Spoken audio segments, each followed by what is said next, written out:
tayong lahat.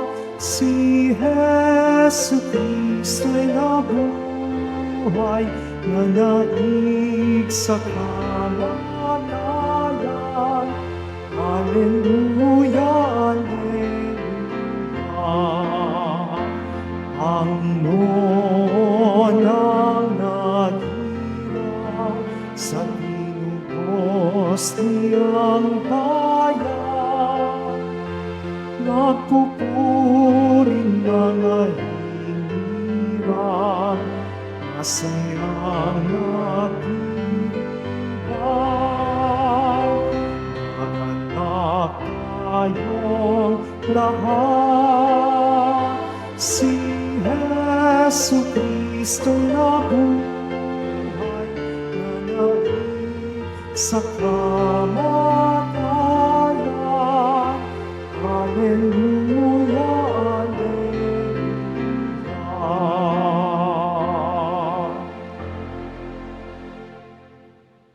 Sa ngalan ng Ama at ng Anak at ng Espiritu Santo. Amen. Ang pagpapala ng ating Panginoong Hesukristo, ang pag-ibig ng Diyos Ama, at ang pagkikipagkaisa ng Espiritu Santo, naway sumainyong lahat. At sumaiyo rin. Mga kapatid, aminin natin ang ating mga kasalanan upang tayo maging marapat na gumanap sa banal na pagdiriwang. Inaamin ko sa makapangyarihang Diyos At sa inyo mga kapatid, na lubha akong nagkasala sa isip, sa salita, sa gawa, at sa aking pagkukulang.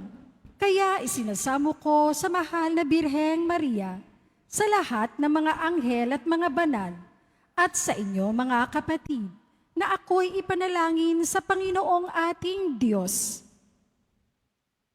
Kawan tayo na makapangyarihang Diyos, patawarin tayo sa ating mga kasalanan at patubayan tayo sa buhay na walang hanggan. Amen.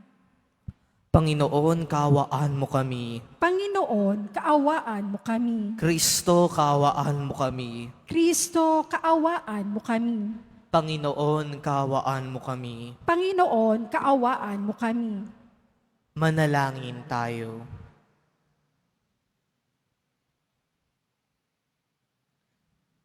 Ama naming makapangyarihan, sa pagdiriwang namin taon-taon sa pagkabuhay bilang pag-alaala sa tinanggap naming pag-asa at dangal, mawain mong ipagkaloob na aming mapakinabangan ang ginugunita namin ng may pananampalataya at pagmamahal sa pamamagitan ni Jesucristo, kasama ng Espiritu Santo, magpasawalang hanggan. Amen. Magsiupo muna ang lahat. Pagbasa mula sa mga gawa ng mga apostol. Noong mga araw na iyon, inggit na inggit ang pinakapunong saserdote at ang mga kasamahan niya na kaanib ng sekta ng mga Saduseyo, kaya't kumilos sila. Dinakip nila ang mga apostol at ibinilanggo. Ngunit kinagabihay binuksan ng anghel ng Panginoon ang bilangguan at inilabas ang mga apostol. Sinabi nito sa kanila, "Pumaroon kayo sa templo at mangaral tungkol sa bagong pamumuhay na ito." Sumunod naman ang mga apostol, kaya't nang magbubukang liwayway, pumasok sila sa templo at nagturo. Nang dumating ang pinakapunong saserdote at ang mga kasama niya, tinawag nila ang lahat ng matatanda ng Israel sa pulong ng buong Sanedrin. Ipinakuha nila sa bilangguan ang mga apostol. Ngunit pagdating doon ng mga bantay, wala na ang mga iyon. Kaya't nagbalik sila sa Sanedrin at ganito ang ulat. Nakita po namin na nakasusing mabuti ang bilangguan at nakatayo ang mga bantay. Ngunit nang buksan namin, wala kaming nakitang tao sa loob. Nabahala ang mga punong saserdote at ang kapitan ng mga bantay sa templo nang marinig ito.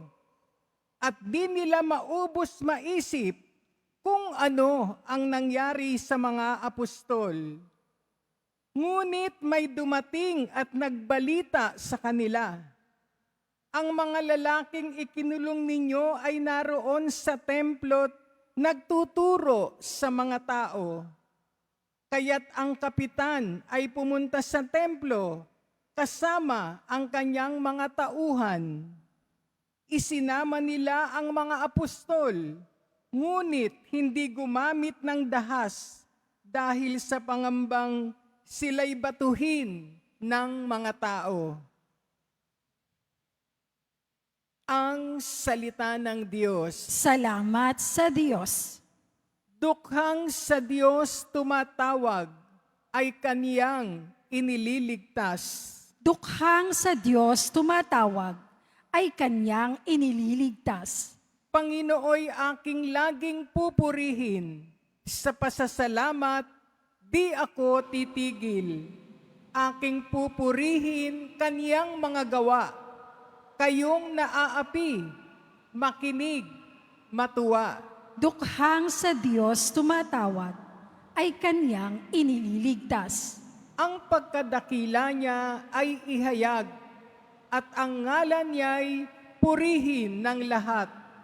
Ang aking dalangin dininig ng Diyos na wala sa akin ang lahat kong takot. Dukhang sa Diyos tumatawag ay kanyang inililigtas. Nagalak ang aping umasa sa Kanya, pagkat di nabigo ang pag-asa nila. Tumatawag sa Diyos ang walang pag-asa, sila'y iniligtas sa hirap at dusa. Dukhang sa Diyos tumatawag ay kanyang inililigtas. Anghel yaong bantay sa may takot sa Diyos. Sa mga panganib, sila'y kinukupkop. Ang galing ng poon, hanaping masikap. Yaong nagtiwala sa kaniya'y naligtas, ay maituturing na taong mapalad. Dukhang sa Diyos tumatawag ay kanyang inililigtas. Magsitayo na po ang lahat.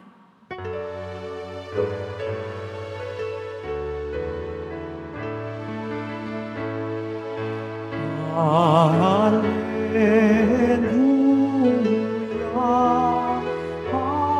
hallelujah, hallelujah.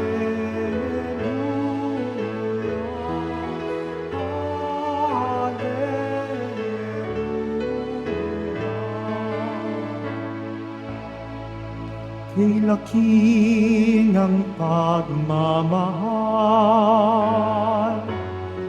ng Diyos sa sanlibutan,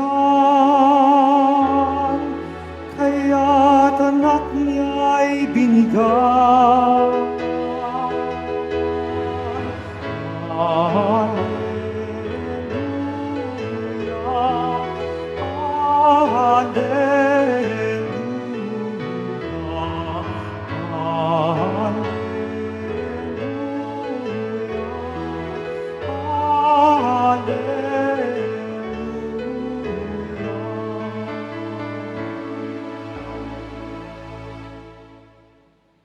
Sumainyo ang Panginoon. At sumaiyo rin. Ang mabuting balita ng Panginoon ayon kay San Juan.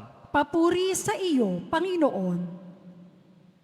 Gayon na lamang ang pag-ibig ng Diyos sa sanlibutan, kaya ibinigay niya ang kaniyang bugtong na anak upang ang sumampalataya sa Kanya ay hindi mapahamak kundi magkaroon ng buhay na walang hanggan.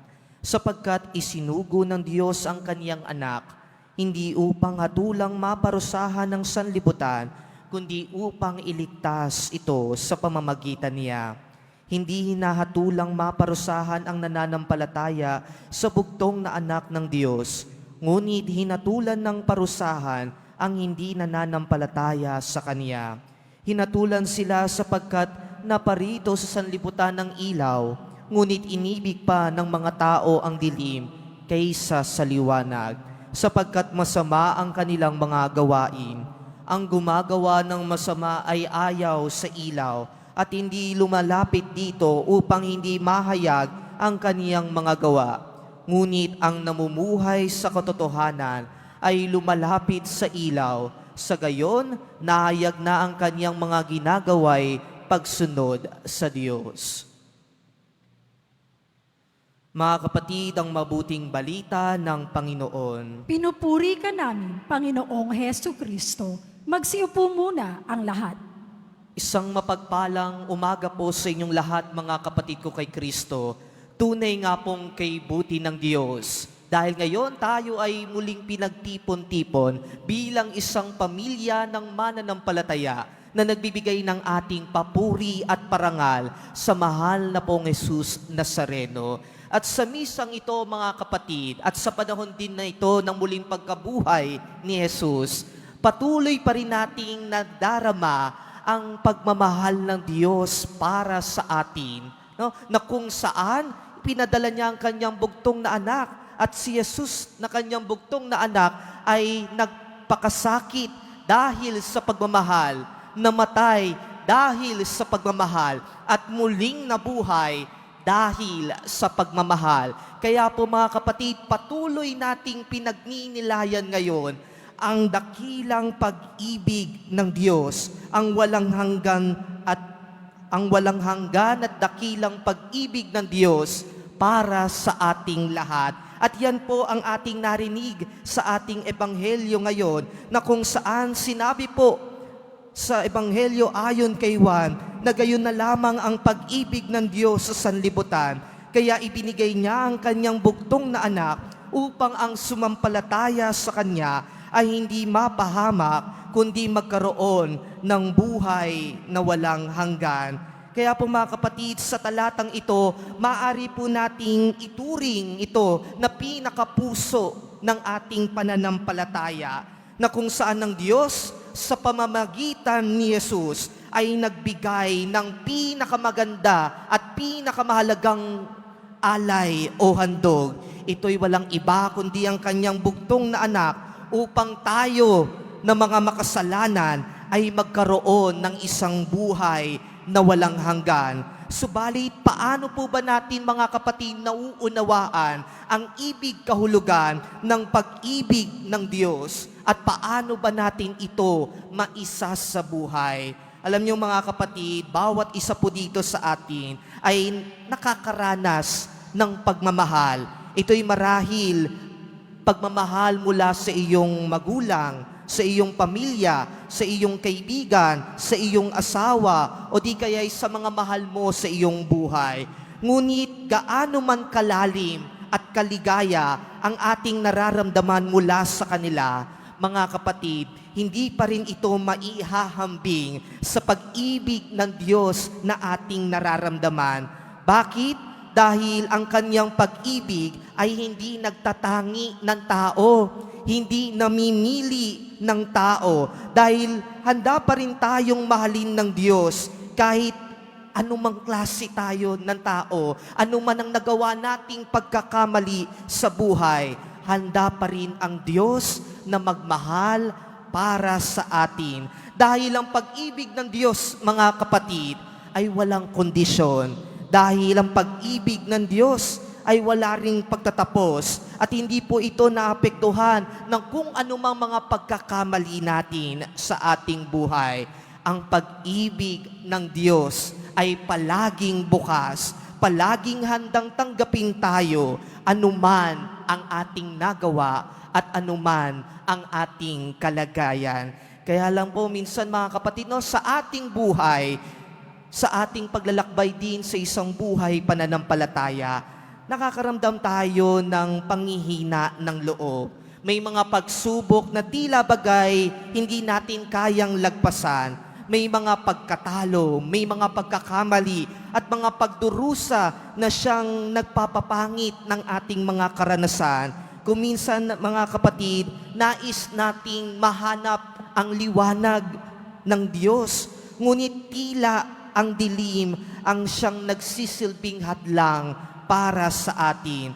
Ngunit dito sa ating ebanghelyo din mga kapatid, itinuturo sa atin ng Diyos na si Jesus na liwanag na ipinadala sa mundo upang magbigay pag-asa sa ating lahat. Ang liwanag na ito, mga kapatid, ay walang iba kundi ang pagmamahal ng Diyos na nagpapalaya sa atin mula sa kasalanan at sa kamatayan. Ngunit gaya ng sinabi ni Jesus na narinig natin sa ating ebanghelyo, marami pa rin sa atin ang tila bagay hindi nagugustuhan ang liwanag. Bakit? Dahil kung minsan mas pinipili pa natin ang dilim kaysa sa liwanag. Ang madalas na nangyayari sa ating buhay ay iniiwasan natin ang liwanag dahil ayaw natin makita ang ating kahinaan at kasalanan. Kung minsan, mas gusto pang iba na manatili sa dilim dahil walang nakakakita sa kanila, walang sumusuway sa kanila. Everything po, lahat pwede nating magawa sa dilim dahil walang magsasabi sa atin na mali ang ating ginagawa.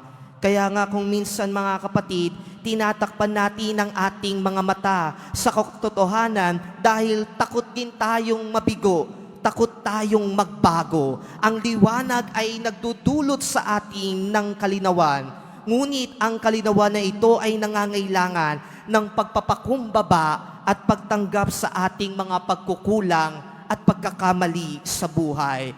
May mga pagkakataon po na nais natin na manatili sa ating komportabling dilim na kung saan ang mga maling gawi at pananaw natin sa buhay ay ang siyang nagpapalayo din sa atin sa Diyos. Ngunit ang tunay na kahulugan ng pag-ibig ng Diyos, mga kapatid, ay hindi matutuklasan kung hindi tayo magiging bukas sa liwanag ni Kristo. Ang liwanag ay hindi naglalayong parusahan tayo, kundi upang tayo'y mapagbagong buhay, upang magbukas ng landas sa isang kaligtasan at pag-asa. Kaya po sa kabila ng ating mga pagkakamali sa buhay, hindi pa rin tayo iniiwan ng Diyos. Ipinapakita niya sa atin na ang tunay na kahulugan ng kaniyang pagmamahal ay walang kondisyon at walang hanggan. Kaya po mga kapatid, ang ebanghelyo po na ating narinig ay paalaala sa atin na sa kabila ng lahat ng ating mga nagawa sa buhay, pagkabigo, pagkatalo, mga kasalanan, mga kapatid, ang Diyos ay hindi lumalayo at umiiwas pa rin sa atin. Ibinibigay niya ang kanyang anak upang tayo'y magkaroon ng pagkakataon na magsimula muli, mapatawad at makaranas ng bagong buhay sa Kanya. Ang tanging hinihingi lamang sa atin ng Diyos ay ang manampalataya at magbukas ng ating mga puso sa Kanyang liwanag. Kaya po mga kapatid, ang kwento ng ating buhay ay isang kwento ng pag-ibig at mga pagsubok sa ating buhay. Katulad ni Jesus, tayo rin ay tinatawag na maging ilaw sa buhay ng iba. Sa bawat hakbang ng ating buhay, sa bawat pagsubok na ating kinakaharap, at sa mga tagumpay na ating tinatamasa, tayong lahat ay bahagi ng isang malawak na plano ng Diyos. Ito ay ang plano ng kaligtasan at ng pag-ibig. Kaya't sa bawat araw po natin mga kapatid, tayo'y tinatawagan upang ipakita ang pag-ibig ng Diyos sa pamamagitan ng ating mga gawa at pakikisalamuha sa ating kapwa. Kaya po mga kapatid, sa pagdinilay nating ito, sana'y magsilbing liwanag sa ating puso ang salita ng Diyos. Naway maging bukas tayo sa kanyang tawag at magtiwala tayo sa kanyang walang hanggang pag-ibig na magdadala sa atin sa buhay na walang hanggan. Kaya po mga kapatid, sa pagpapatuloy po natin ng ating banal na misa, nawa po mga kapatid, patuloy nating dasalin, hingin ang liwanag ni Kristo na nawa ito'y maghari sa ating buhay at sa bawat hakbang natin, nawa ito'y naway dalin tayo nito sa isang pag-ibig, pag-asa at maging liwanag sa buong mundo. Amen. Magsitayo na po ang lahat.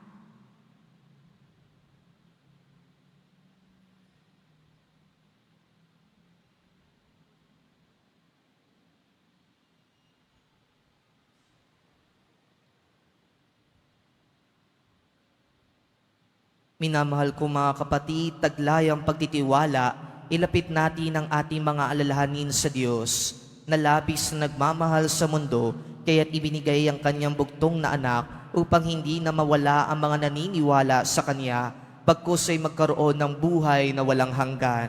Sa bawat panalangin po ang ating tutugon. Sa ngalan ni Jesus, basbasan mo kami. Sa ngalan ni Jesus, basbasan mo kami. Ang simbahan naway laging maging buhay na tanda ng pag-ibig at habag ng Diyos sa mga panahon ng kadiliman at kawalan ng pag-asa. Manalangin tayo. Sa ngalan ni Jesus, basbasan mo kami. Sa ating pamumuhay, naway maipadama natin sa kapwa ang pag-ibig ng Diyos sa pamamagitan ng ating mga ginagawa.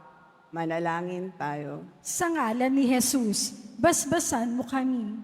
Ang pag-ibig ng Diyos naway maghatid ng kapayapaan sa ating mga puso at pagkakasundo ng lahat. Manalangin tayo. Sa ngalan ni Jesus, basbasan mo kami. Ang mga may sakit at nagdurusa naway makaunawa na mahal sila ng Diyos sa pamamagitan ng pangangalaga ay pagkalingan ng kanilang pamilya at mga kaibigan. Manalangin tayo. Sa ngalan ni Jesus, basbasan mo kami. Ang mga mahal natin sa buhay na namayapa, naway makabahagi sa kalwalatian ng muling pagkabuhay. Manalangin tayo. Sa ngalan ni Jesus, basbasan mo kami. Ama naming nasa langit, tungayan mo ng may pag-ibig ang iyong mga anak at patubayan mo kami sa aming paglalakbay patungo sa kaligtasan. Inihiling namin ito sa pamamagitan ni Kristo na aming Panginoon. Amen. Magsiupo muna ang lahat.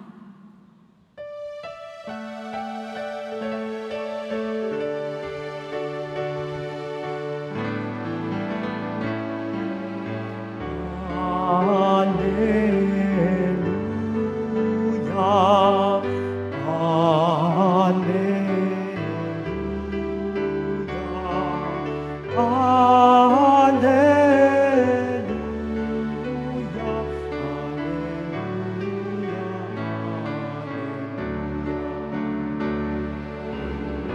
ang buhay natin ito ay tuman na ang poon ay bilang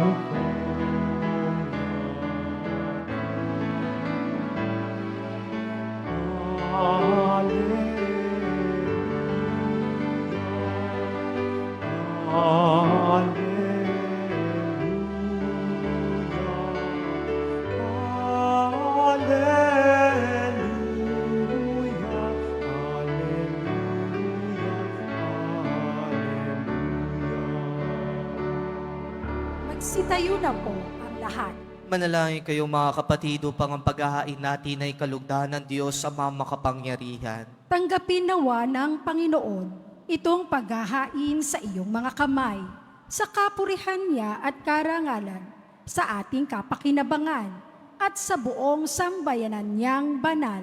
Ama namin lumikha sa paghahain ng banal na pagpapalitan ng iyong mga kaloob at ng aming alay, kami pinapagsalo mo sa iyong buhay na namumukod tangi at walang kapantay. Ipagkaloob mong ang aming pakikinabang sa iyong pakikisamang aming maasahan ay siya ring umiral sa aming pamumuhay araw-araw. Sa pamamagitan ni Jesucristo kasama ng Espiritu Santo, magpasawalang hanggan. Amen. Sumainyo ang Panginoon. At sumaiyo rin. Itaas sa Diyos ang inyong puso at diwa. Itinaas na namin sa Panginoon. Pasalamatan natin ang Panginoong ating Diyos. Marapat na siya ay pasalamatan. Ama naming makapangyarihan, tunay nga marapat na ikaw ay aming pasalamatan. Ngayong ipinagdiriwang ang pag-ahain ng Mesiyas, ang maamong tupa na tumubos sa aming lahat, sa pag-ahain ng sariling buhay, sa pagkabuhay ng anak mong mahal, na buksang ganap ang iyong tahanan at kaming pinaghaharian mo'y naging kasambahay.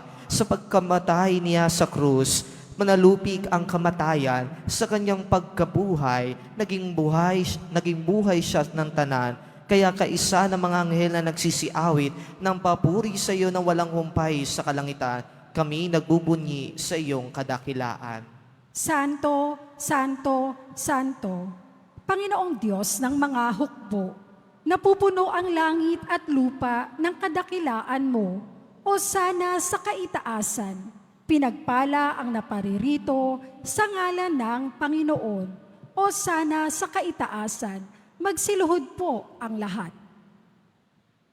Ama naming banal, ikaw ang bukal ng tanang kabanalan, kaya't sa pamamagitan ng iyong Espiritu, gawing mong banal ang kaloob na ito, upang para sa aming maging katawan at dugo ng aming Panginoong Hesukristo. Bago niya pinagtiis ang kusang loob na maging handog, inawakan niya ang tinapay, pinasalamatan kaniya, pinaghati-hati niya iyon, iniabot sa kanyang mga alagad at sinabi, tanggapin niyo lahat ito at kanin. Ito ang aking katawan na ihahandog para sa inyo.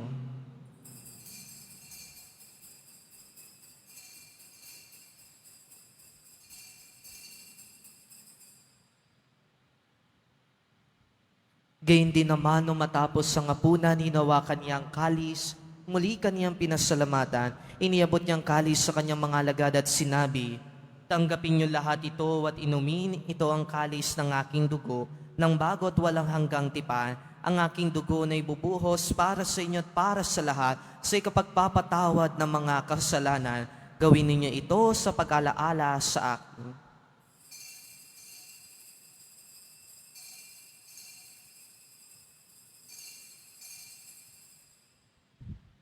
Magsitayo na po ang lahat. Ipagbunyi natin ang misteryo ng pananampalataya. Si Kristo'y namatay, si Kristo'y nabuhay, si Kristo'y babalik sa wakas ng panahon. Ama, ginagawa namin ngayon ang pag-alaala sa pagkamatay at muling pagkabuhay ng iyong anak. Kaya't inialay namin sa iyo ang tinapay na nagbibigay buhay at ang kalis na nagkakaloob ng kaligtasan. Kami nagpapasalamat dahil kami yung minarapat na tumayo sa harap mo para maglingkod sa iyo. Isinasamo namin kami magsasalo-salo sa katawan at dugo ni Kristo ay mabuklod sa pagkakaisa sa pamamagitan ng Espiritu Santo. Ama, lingapin mo ang iyong simbahang laganap sa buong daigdig. Puspusin mo kami sa pag-ibig kaysa ni Jose na aming obispo at ng tanang kaparian. Alalahanin mo si Francisco na tinawag mo mula sa daigdig na ito. Noong siya'y binyagan, siya'y nakaisa ni Kristo sa pagkamatay. Ngayong siya ay pumanaw, naway makaisa siya ni Kristo sa pagkabuhay. Alalahanin mo rin ang mga kapatid naming nahimlay na may pag-asang sila'y muling mabubuhay. Gayon din ang lahat ng mga pumanaw, kawan mo sila't patuloyin sa iyong kaliwanagan. Kawan mo't pakintapatin kaming lahat na makasalo sa iyong buhay na walang wakas. Kaisa ng mahal na Birheng Maria na ina ng Diyos, ng kabiyak ng puso niyang si San Jose, kaisa ng mga apostol ni San Juan Bautista, at ng lahat ng mga banal na namuhay dito sa daigdig ng kalugod-lugod sa iyo. May pagdiwang nawa namin ng pagpupuri sa ikararangal mo sa pamamagitan ng iyong anak na aming Panginoong Hesukristo. Sa pamamagitan ni Kristo kasama niya at sa Kanya, ang lahat ng parangal at papuri ay sa iyo, Diyos Amang makapangyarihan kasama ng Espiritu Santo, magpasawalang hanggan. Amen. Sa tagubilin ng mga nakagagaling na utos sa turo ni Jesus na Panginoon natin at Diyos, ipayag natin ang lakas loob. Ama namin, sumasalangit ka, sambahin ang ngalan mo, mapasa amin ang kaharian mo, Sundin ang loob mo dito sa lupa para nang sa langit. Bigyan mo kami ngayon ng aming kakanin sa araw-araw at patawarin mo kami sa aming mga sala para nang pagpapatawad namin sa nagkakasala sa amin. At huwag mo kaming ipahintulot sa tukso at iadya mo kami sa lahat ng masama. Hiniling namin kami yadya sa lahat ng masama, pagkalooban ng kapayapaan araw-araw, iligtas sa kasalanan at ilayo sa lahat ng kapamakan, samantalang aming pinananabikan ang dakilang araw ng pagpapahayag ng tagapagligtas naming si Jesucristo. Sapagkat iyo ang kaharian at ang kapangyarihan at ang kapurihan, magpakailanman. Amen. Panginoong Jesucristo, sinabi mo sa iyong mga apostol, kapayapaan ang niiwan ko sa inyo, ang aking kapayapaan ang ibinibigay ko sa inyo. Tungayan mo ang aming pananampalataya at huwag ang aming mga paulit-ulit na pagkakasala. Pagkalooban mo kami ng kapayapaan at pagkakaisa ayon sa iyong kalooban, kasama ng Espiritu Santo magpasawalang hanggan. Amen. Ang kapayapaan ng Panginoon ay laging sumainyo. At sumaiyo rin. Magbigayan kayo ng kapayapaan sa isa't isa.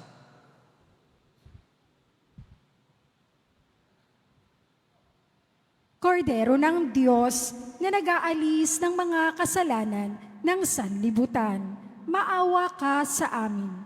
Kordero ng Diyos na nag-aalis ng mga kasalanan ng sanlibutan, maawa ka sa amin. Kordero ng Diyos na nag-aalis ng mga kasalanan ng sanlibutan, ipagkaloob mo sa amin ang kapayapaan, magsiluhod po ang lahat.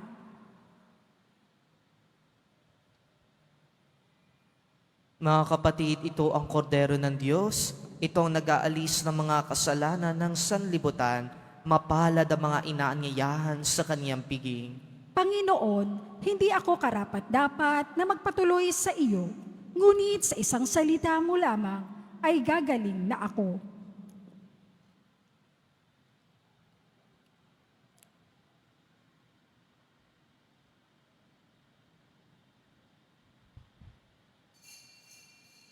Para sa lahat ng tatanggap ng banal na komunyon, sasagot po tayo ng Amen. Pagkasabi ng pari o ng lay minister ng katawan ni Kristo at isubo agad sa bibig bago umalis sa harapan ng pari o lay minister. Sumunod po tayo.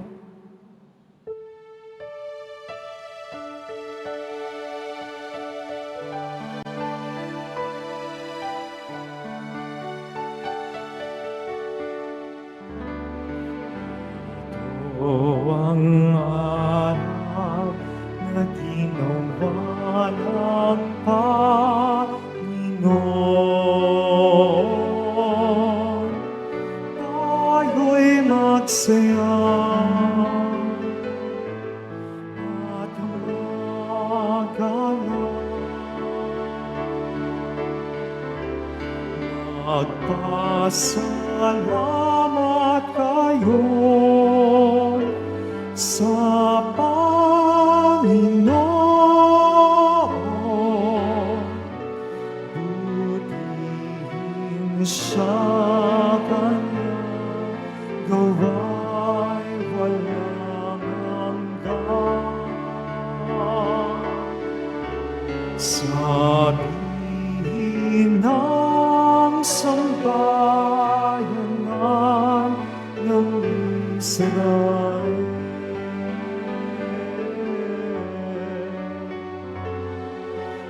walang hanggan kanyang awa.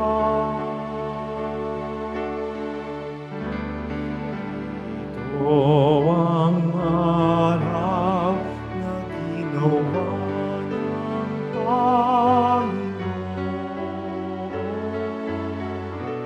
tayo'y magsaya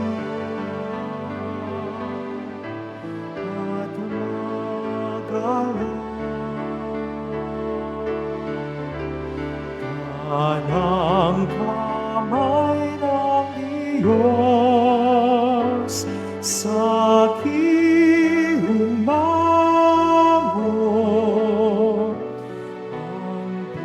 insignia sa akin ang tagapagtanggol.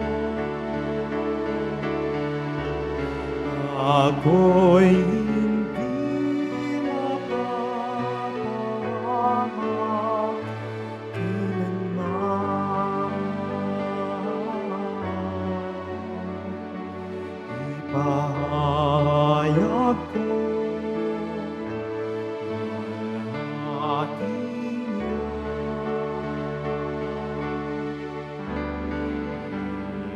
ito ang araw na ginawa ng Panginoon. Tayo'y magsaya at magalak. Ang aking Panginoon,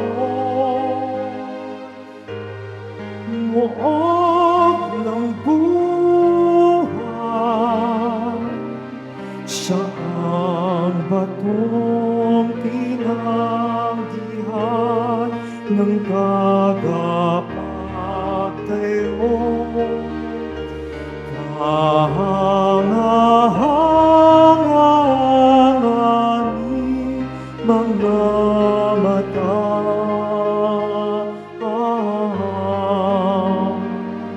gawa niya, tuwing siya. Ito ang araw na ginawa ng Panginoon. Tayo'y magsaya at magalak. Ito ang araw na ginawa ng Panginoon.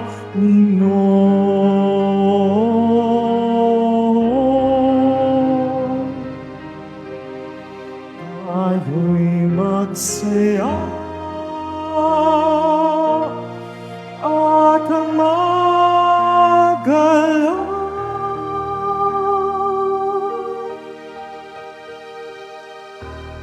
Announcement, mga kadiboto, mabibili pa rin po sa ating parish office ang Nazareno Images, Nazareno Medallion, at ang Nazareno Novena and Prayer Booklet in English or Tagalog.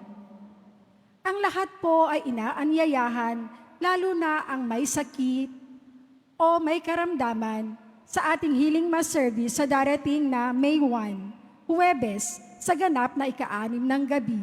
Makiisa po tayo. Pagkatapos ng misa, wiwisikan po ang lahat ng banal na tubig. Pinagkikiusapan ng lahat na manatili lamang muna sa inyong mga lugar. Tanging sa Quezon Boulevard o sa Plaza San Juan lamang ang labasan ng lahat. Sumunod po tayo. Maraming salamat po sa inyong pagdalaw at pagsisimba sa Basilica Minor at Pambansang Dambana ni Jesus Nazareno. Magsitayo na po ang lahat. Manalangin tayo. Ama naming mapagmahal, manatili kang kapiling ng iyong sambayanan na ngayoy pinapakinabang mo sa iyong sariling buhay at gawin mong kami pasulong na makahakbang mula sa dati naming pagkamakasalanan patungo sa pagbabagong nagdudulot ng iyong kabutihan sa pamamagitan ni Jesucristo kasama ng Espiritu Santo magpasawalang hanggan. Amen. Sumainyo ang Panginoon. At sumaiyo rin. Mahal na pong Jesus Nazareno, inihayag mo sa pamamagitan ng krus ang walang baliw na pag-ibig ng Diyos sa sangkatauhan. Pakinggan mo ang kahilingan lalo na para sa mga nangangailangan ng iyong tulong at awa. Makamtanawa namin ng iyong kasagutan na may utang na loob na tinatanaw. Basbasan din po ninyo itong mga imahen at dasalan upang lalo kaming manalangin at magtiwala sa pamamagitan ng bendisyon na ito, naway lalo kaming maging mapaglingkod, masunurin at tapat sa iyo, na aming maluwalhating Panginoon, magpasawalang hanggan. Amen. At pagpalain nawa kayo ng makapangyarihan at papagmahal na Diyos, Ama, Anak at Espiritu Santo. Amen. Humayo kayong taglay ang pag-ibig at kapayapaan ng Poong Jesus Nazareno. Salamat sa Diyos.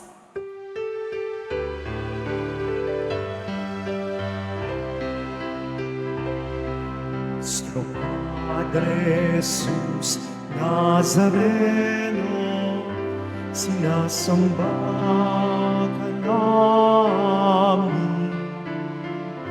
Pinipintuho ka namin. Aral mo ang aming buhay at kaligtasan. Nuestro Padre Jesus Nazareno, iligtas mo kami sa kasalanan. Ang krus mong kinamatayan sa gisag ng aming kaligtasan. Nuestro Padre Jesus Nazareno, dinarangal ka namin. Nuestro Padre Jesus Nazareno, niluluwalhati ka namin. Nuestro Padre Jesus Nazareno, dinarangal ka namin. Nuestro Padre Jesus Nazareno, niluluwalhati ka namin.